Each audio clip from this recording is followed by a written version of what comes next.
So you have to study two coins as part of this later representations of Augustus section. You are not really concentrating on the history of Tiberius, you're concentrating on how Tiberius uses that image of Augustus in his propaganda, really. So Tiberius succeeds Augustus in 14 AD to 37 AD, and here you have a coin.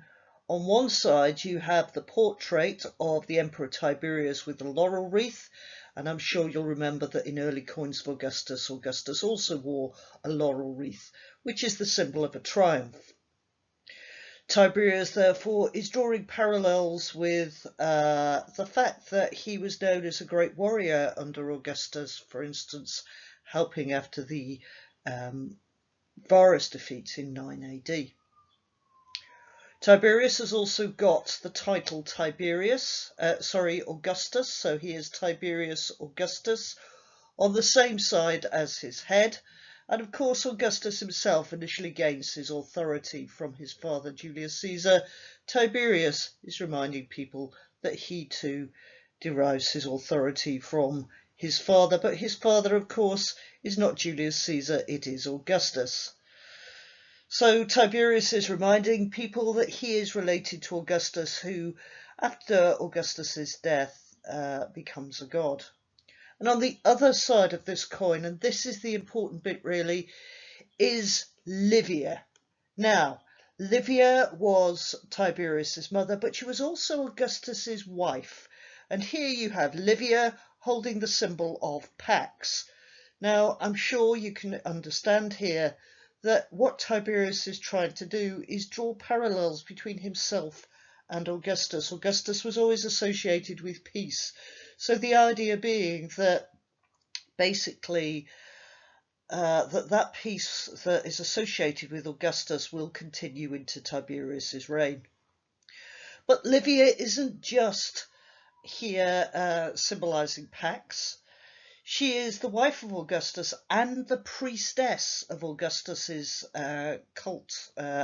After he became a god, after his death, Livia became his priestess.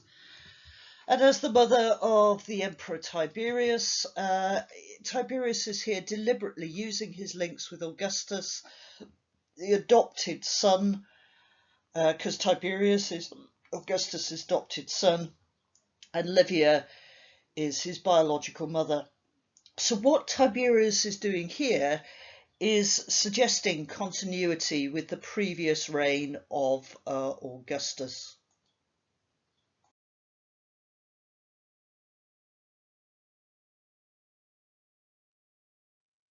So you've got a little bit of a taste for Tiberius's reign, and hopefully you can see in that previous coin how Tiberius has been using the image of Augustus for himself. So you can see here the Julio-Claudian emperors again. You've got Augustus, then Tiberius, then Gaius Caesar, better known as Caligula to people, and then Claudius, who invades Britain, and then Claudius's stepson comes to power, Nero. And again, we're going to just study a little bit about the reign of Nero in order to understand what he is doing with the image of Augustus.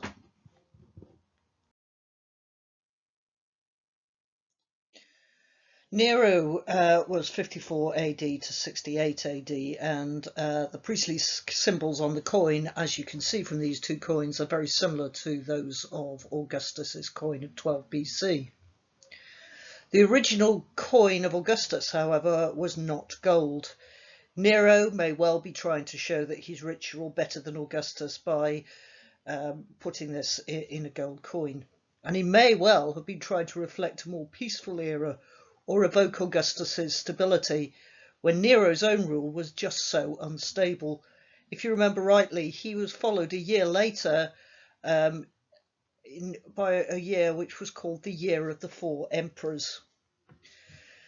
By the time of the rule of Tiberius and Nero, Augustus has been made a god, and in fact under Tiberius, his mother Livia was high priestess to Augustus's religious cult.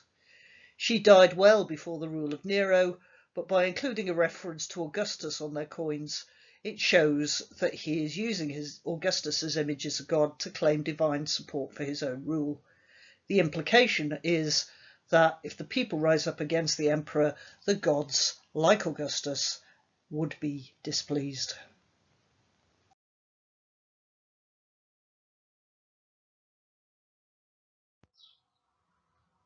We need to have a very quick look, really, at a monument called the Sebasteion. Sebasteios is one of Augustus's titles. Sebastos, as in Sebasteion, is actually the Greek for Augustus. So Sebastos means revered one, august one, special one, I guess, is another way of rendering it. So the Sebasteion is a monument, really, yes, partially to Augustus, but also to those, certainly in the Julio-Claudian lineage, which would have followed him. So the Sebasteion, you can see from this particular map here, is actually found in Turkey. And if you remember rightly, it was Turkey area where Augustus was revered as a god, because certainly the Persians and those in Asia Minor later than the Persians would have regarded their leaders as gods. So the Sebasteion was built by Augustus's successor, the Emperor Tiberius, whose dates are about 14 AD to 37 AD. And it is a temple dedicated to Venus, of course, who is one of Augustus's ancestors, and the divine Augustus. And it would have been paid for by the local nobility, who just wanted to prove their loyalty to Rome, really, by building monuments that would have benefited the current emperor. It was a way of showing loyalty to Rome. It was a way of showing loyalty to the emperor to build these buildings.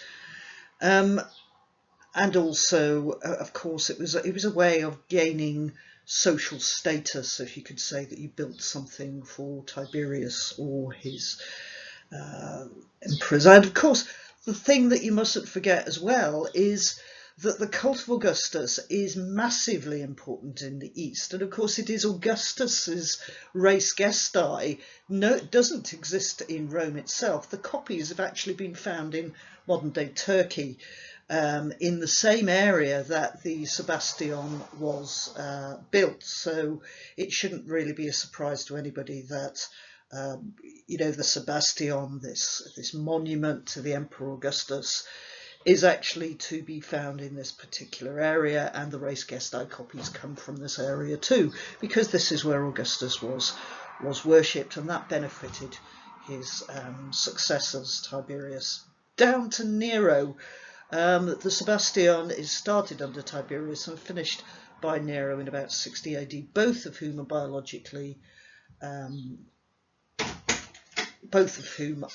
biologically related to Augustus or Sebastos. So this is a picture of the Sebasteion as found in Aphrodisias in Turkey. It has got 190 panels on it, and I hope you can see those panels there, with images of gods, mythological heroes, and representations of various Julio-Claudian emperors. In other words, of course, the gods would be things like Venus or Jupiter that would be related to Augustus, and the mythological heroes would, of course, be the people like Aeneas, also related to Augustus. So, and also, of course, the various representations of Julio-Claudian emperors from Augustus down. One of the panels of the Sebasteion has this picture of Aeneas fleeing a burning Troy. Hopefully here you can see there are two pictures. The one on the left hand side is Aeneas fleeing from the temple, and that would be found in the Temple of Mars Ultor. In that picture, if you remember rightly, he is holding the hand of his small son Ascanius or Iulus and carrying his father on the back. His name, of course, is Anchises. So that's the Temple of Mars Ultor, but on the Sebasteion you get a very, very similar image. It's actually quite a standard image, as is found in all sorts of places, really, not just the Temple of Mars altar, but you'll also find this described, the moment that Aeneas flees a burning Troy can be described in Aeneid Book 2. So it's depicted, this is a typical thing that's depicted in both literature and art of the period, so it is not a surprise to find Aeneas one of the ancestors of Augustus and the Julian clan on the Sebasteion. But if we just have a very quick look at the way that this is depicted here, this is Aeneas, he's holding the hand of Venus, and possibly, sorry, not holding the hand of Venus, this is Aeneas, he's possibly there holding the hand of his small son Ascanius, or Iulus, and if you remember rightly, Iulus is the one that gives his name to the Julian clan, Julian clan. So he gives Augustus and Tiberius and Nero, who are all associated with this monument, their family name really, and overlooking the entire scene is Venus, you know, that goddess of love, who can also be found in all sorts of typical Augustan propaganda, most notably the Prima Porta statue. So why do they keep picking on this moment where Aeneas is fleeing? Well, I think there's a number of reasons for this. One, it is found in art and literature, so it is a standard way of portraying the family. Generally, you have got the older Aeneas leading forward the new younger generation, Iulus, the Julian clan, and maybe that's a little bit like, you know, Augustus teaching the younger generation to do things. But also, what else have we got here? We've got the goddess of love watching over everything. But I think that this really, the whole thing about Aeneas fleeing a burning Troy, he flees Troy. It's a terrible moment in both the art and the literature, but there is hope to come. So it's the idea that the emperors, it doesn't matter how bad things become, that they will ultimately overcome and do well. You know, he flees a burning Troy, but his son there, Iulus, has got hope for the future, founds the Julian clan. And then ultimately from Iulus, the great whatever grandson is in fact Romulus, who founds Rome. So this idea of overcoming difficulties is often found, and of course that's what Augustus does, isn't it? If you think about it, he does overcome difficulties with the civil war, etc. And here's another picture of Aeneas, the founder of the Julian Claudio dynasty, really, because I say it's Aeneas' son Iulus that gives the Julian clan their actual name. So here we have Aeneas with Dolphin at his feet. We're not sure who the headless figure is on the right hand side, but isn't it amazing? Here you've got Aeneas with Dolphin at his feet, then presumably reminding us, of course, of the Prima Porta statue with Cupid and the dolphin. So certainly very similar to earlier iconography of Aeneas here. And here's a picture of Augustus, the victor over land and sea. The two figures are on either side. One represents land, the other represents the sea. So here's Augustus Sebastius, of course, is the correct term for this, because this is the Sebasteion, but portrayed as victor over land, victor over sea, which is clearly going to help his ancestors, that they are related to somebody that's able to conquer, that is in a special relationship with the gods, that has mythological heroes within their sort of ancestry line. So of course it's typical, isn't it, of Augustus's iconography itself to have images of sea and land, and don't forget, again, if you go back to the Prima Porta statue, you have got the subdued people of the east and west, so it's that personification of geographical areas, land, sea, east, west, is very typical of Augustan imagery. But here, the naked Augustus picture right in the middle here, maybe not as usual, but we mustn't forget that this is a typical classical image, and we'll look at that again in a minute and the importance of it. But this is the image that is depicted in your textbook. So this is the one that you need to know in great detail. This is one of the prescribed sources. So let's just have a look at this. On the left-hand side, you have got an eagle, always the symbol of Rome, of course. I just want you to think about where else have you seen eagles in the iconography of Augustus. This, of course, is probably put up under Tiberius. So this is Tiberius, the emperor, who comes after Augustus, tried to draw parallels between Tiberius, who is alive, and the deified or dead Augustus. So whatever he is saying about Augustus here, he's trying to say about himself. So as I say, you have got the eagle there. Think about where you maybe saw an eagle standard in the Augustan iconography. Where did you see that, for instance? And who was holding that eagle, the symbol of Rome, the last time you saw that with Augustus? And I'm sure you know that that was Tiberius, wasn't it, on the prima porta breastplate? So here, this is Tiberius just drawing on images that Augustus has used of him from earlier periods. You've also got Sebasteion or Augustus, as I say, Sebasteion is simply the Greek, standing in a classical pose, maybe looking like another particular statue that you might have seen beforehand. But why naked? Why this classical pose? Well, this is constantly coming back, isn't it? Time and time again in the iconography of Augustus. This idea, this harking back to a classical past, harking back to this idea that once upon a time Greece was peaceful, Rome was peaceful, that the Julio-Claudian emperors therefore stand for peace. In the middle here, you have got the trophy, the armour of the conquered people, standing on a slave from a conquered people.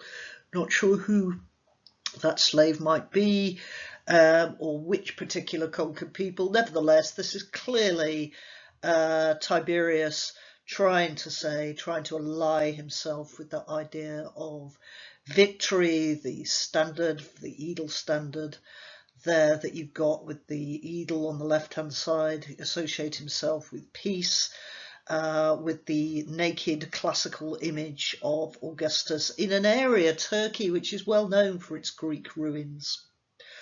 Also in the centre there, you've got the trophy of the armour of captured people standing on the slave from captured people. So he's trying to say that not only will he bring peace, harking back to that classical past, but it will be peace that will bring prosperity. He has conquered, he has subdued, maybe a little bit like Augustus on the previous panel, you know, where Augustus on the previous panel is victor over land and sea. Here this is Tiberius using his ancestor to say that he too will be victorious, will be subdued. And on the right hand side there you have got Nike, or victory, the female personification of victory. So I've got a little exercise for you now on the next slide. Should be fairly straightforward. So if you remember rightly, during his lifetime, Augustus did not really want to be portrayed as a god in Rome itself. But by the time you got down to 41 to 54 AD, which is the time of the Emperor Claudius, Augustus is depicted here as wearing Jupiter's aegis, which is a goatskin cloak depicting the head of Medusa. It is a symbol, in fact, of divine authority. Gods often wore the aegis in the Iliad, and by depicting Augustus wearing this, he's intending to be Augustus the god, not Augustus the man. So how does Augustus's image change after his death? In his lifetime, Augustus did not want to be seen as encouraging others to portray him as a god. He was only ever directly depicted as a mortal, but after his death he is elevated to the status of a god. And of course, if your ancestor is a god, then you gain some powers through that. So clearly Claudius is related here to the divine Julius Caesar, who was a god in Augustus's lifetime. Claudius the Emperor, under whom this particular portrait is made. Claudius, his great ancestor, the founder of his family, was also a god, Augustus.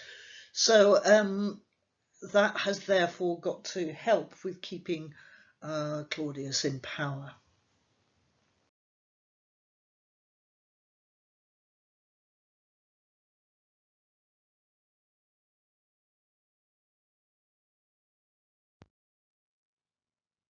Shakespeare wrote Antony and Cleopatra in 1607, but actually something you might not have thought about is the idea that, have you noticed that we refer to Marcus Antonius as Mark Antony, not Marcus Antonius? Of course, Marcus Antonius is the Roman version, but because we live in Britain and because we have Shakespeare, we actually call him Mark Antony. It's all Shakespeare's fault, really. So here you have got a production of William Shakespeare's Antony and Cleopatra, and Octavian actually appears in that. So the version of Octavian, or Augustus if you want, that appears in that is minor, because the focus in this is the love of Antony and Cleopatra, not Octavian. Antony doesn't really like Octavian, and although he's discussed on stage, Octavian appears infrequently, but he does appear in Antony and Cleopatra. He's meant to have challenged Antony to meet him at sea, and that leads to the battle, Actium, according to the play. The donations of Alexandria, however, are of a secondary importance to the challenge. Octavian does have the last lines of this play and declares that there will be no lovers as famous as Antony and Cleopatra. Of course, they're dead. But Octavian in this play is magnanimous in victory, even though he's angered that Cleopatra killed herself. So where do those ideas come from? Well, they go back to some of the sources. You remember, I'm pretty sure, the Propersius that talks about Octavian. Why should Octavian be worried? Cleopatra was a lesser enemy that killed herself. Also, Antony and Cleopatra is based on a love story, and I'm pretty sure that you remember all that poetry that you did, which was all about Antony being bewitched sexually by Cleopatra's wiles. Octavian was generous in victory, and that is an image that Octavian also liked to portray in his lifetime. So Shakespeare is writing this play, but it is based very much on earlier models. I, Claudius was probably the best soap opera of the 1970s besides Coronation Street. However, it's been going a lot longer than that. First, it was a book written in 1934, and interestingly enough, it was actually written on the North Welsh coast while Robert Graves was translating a copy of Suetonius's Augustus and the 12 Caesars. So Robert Graves' I, Claudius really focuses on the Emperor Claudius, but the early parts of this flash back to Augustus's reign. This is a story about the succession to Augustus, and in this particular book or play, Augustus is a genial but very naive character. This is all about the plots that Livia spins to try to ensure that her son Tiberius becomes the next emperor. This is a copy of Alan Massie's 1995 book called Augustus, and in this book he claims to be an autobiography of Augustus split into two parts. The first part, Augustus is in middle age and speaks of gloating over his enemies in the triumviral period. In fact, Augustus was 32 when he won at Actium. The second section is narrated by Augustus towards the end of his life, and in that second section of Alan Massie's Augustus, Augustus is badly affected by the deaths of his grandchildren, reflects on his own achievements and hopes and fears for Rome after his own death. There's an emphasis change over Augustus's tenure as princeps. This is the very last image of Augustus that the textbook mentions then. It's in a comic by Neil Gaiman, who wrote American Gods. I remember having this comic when I was a sort of teenager, and I'm such pity that I got rid of this recently. So Neil Gaiman wrote a series called The Sandman, and the Sandman was basically a character called Death, Morpheus. And in this particular portrayal, Augustus walks the streets of Rome with a dwarf called Lycius. And Augustus shows piety to the gods, but he knows that he's responsible for the deaths of thousands of Romans in civil wars. He claims there's not a lot else he could have done. His life was laid out by Julius Caesar, who gave him power in return for sexual favours, which of course is something that Suetonius mentions in his work as well. So this is a comic in which Augustus is vulnerable and very, very, very mortal.